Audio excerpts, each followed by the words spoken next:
This video was brought to you by CuriosityStream. Since the referendum result in 2016, Brexit has always been a contentious subject in the UK. This is, well, sort of unsurprising, given that the vote split the country almost 50-50. However, over the last couple of years, a growing number of Brits have become dissatisfied with the way Brexit's going. And the latest polling suggests that a strong majority think the UK was wrong to leave the EU in the first place. So, in this video, we're going to be taking a look at why public opinion towards Brexit has soured, what this means for UK politics, and whether the UK might eventually rejoin the EU.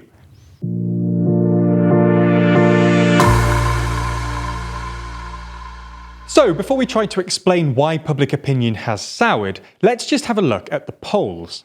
Basically, since the referendum result in 2016, every couple of weeks, YouGov has done a poll asking people in the UK, in hindsight, do you think Britain was right or wrong to vote to leave the EU?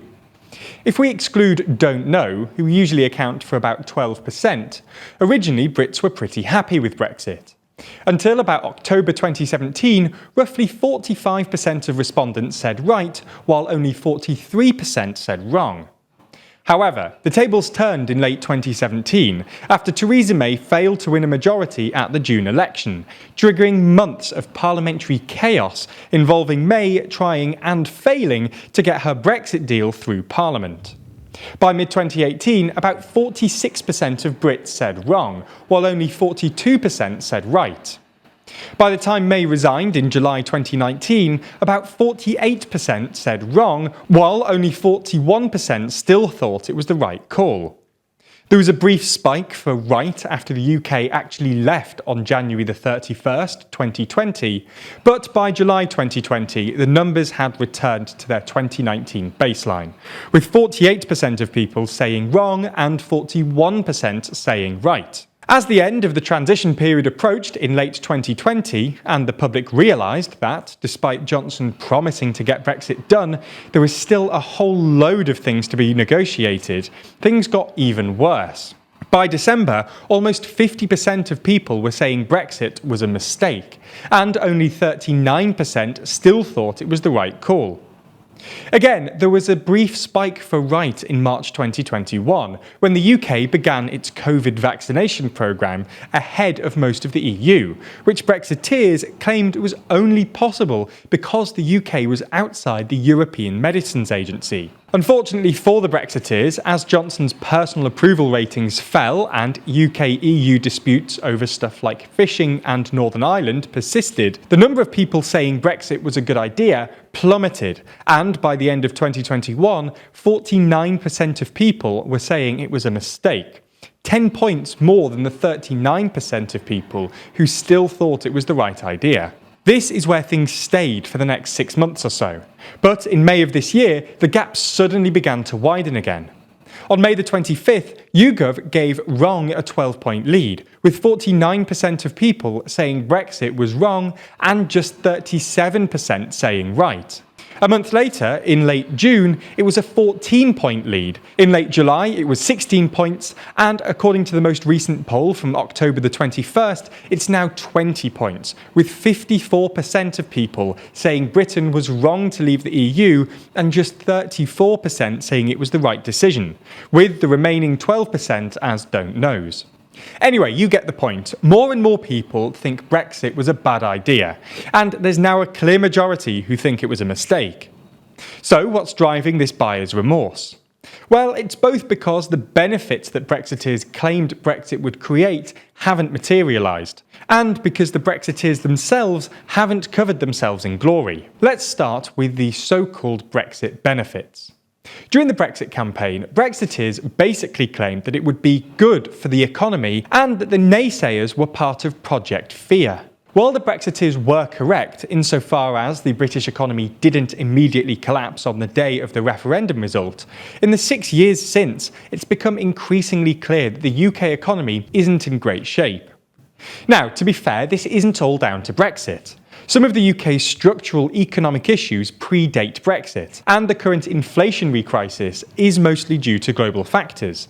But some of it is. Economists agree that Brexit has exacerbated inflation by 2 to 3%, both because it's disrupted imports from the EU and pushed down the value of the pound and limited UK exports. All in all, the basic claim that Brexit would make the UK richer by increasing trade with non-EU countries looks increasingly implausible.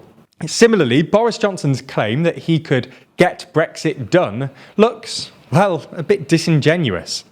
While Johnson did indeed get a Brexit deal through, the UK is still picking fights with the EU over the Northern Ireland Protocol and the various grace periods on agri-food controls that were supposed to finish in 2021 have been extended indefinitely by the UK government, prompting a legal response from the EU.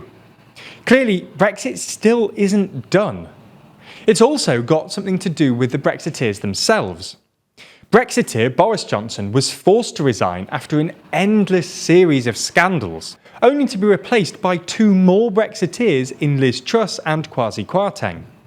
Their so-called mini-budget promptly crashed the UK economy, forcing both of them to resign just a few weeks later. Anyway, you get the idea. The Brexiteers haven't covered themselves in glory, so it's sort of unsurprising that pro-Brexit sentiment is waning. So this leads us on to the final bit of this video. Does this mean the UK could rejoin the EU?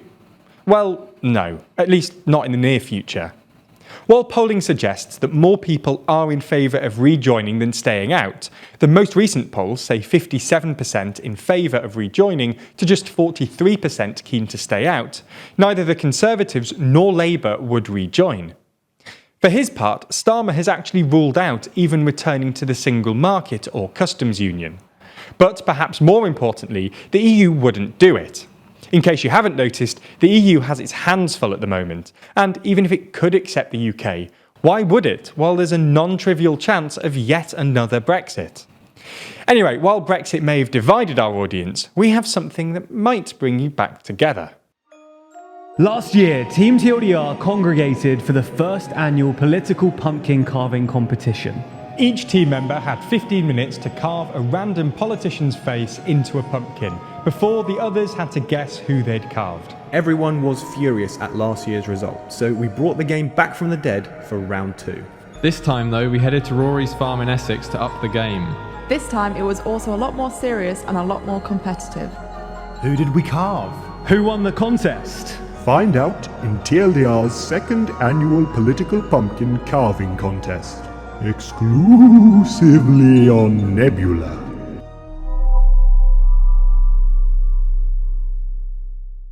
If you want to watch that video, along with a ton of other exclusive content, then head over to Nebula. That's the streaming service we made with a bunch of our creator friends, where we post exclusive explainers and fun videos, like our team attempting the British citizenship test or our blooper reel. On Wednesday, Peru's Prime Minister... Oh, God. I'm just going to ask next door, I'll be back. Turns out there's a bunch of useless next door. Nebula viewers also get many of our videos before YouTube, as well as our content ad-free. If you do want to sign up, the best deal is with the Nebula Curiosity Stream deal. That way, if you sign up to Curiosity Stream, home to some of the best documentaries online, you'll also get Nebula absolutely free. That means 2 streaming services for less than $15 a year. Anyway, thanks for supporting the channel.